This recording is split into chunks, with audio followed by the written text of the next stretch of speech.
When darkness closes in, I'm not alone. So Trust You is a song I started writing a couple years ago. At the time, a good friend of mine, Steve Ware, and I know a lot of people at Healing Place are familiar with Steve. He was our children's pastor for a while. But Steve was battling cancer at the time, and they tried a number of different treatments, and nothing was really working. You know, the thing about Steve, he would always say this, and anybody that knew him at the time, he would always say that his faith, it wasn't about an outcome, it was about an outlook. And his faith wasn't dependent upon whether God healed him or not.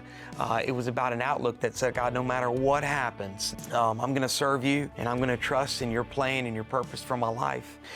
And so, you know, that kind of came out in the song, you know, some of the lines that I think, you know, that when the song says, even when I don't understand, I know that you do.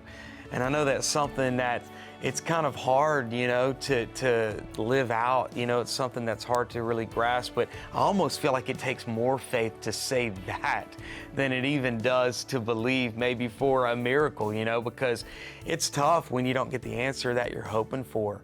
And, you know, you've got to trust that God's got a plan and a purpose behind the suffering that you're going through. And I will trust you. I will trust you. Even when I don't understand, I know you do. And it's always really, you know, fun to see how a song evolves. You know, we've got so many great musicians here and other songwriters that are on the team. But man, when you get to the end and everybody's kind of got a hand in it, everybody's got a little bit of ownership in it, it makes it that much better. You know, I know with Trust You specifically, the song at that time, it really never had like an intro. That was the one thing we didn't feel great about, was the intro of this song, and we knew it kind of needed some work. And so Josh, he came in with this synth part, and as soon as he started playing it, it was like, oh, dude, that's gold, like that's staying.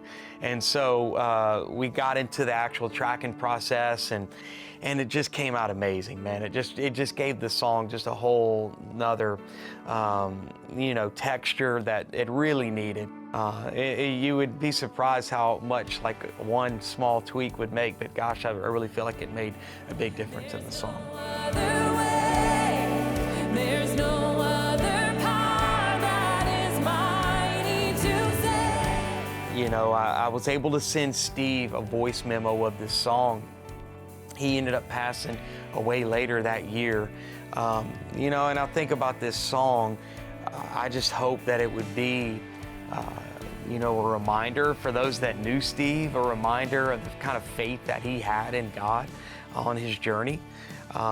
And also just a reminder of the kind of God that we serve, a God that's with us no matter what, even when we walk through dark things, even when we go through just really difficult seasons and dark valleys, that God is always with us, He's always for us, and He's never gonna leave us.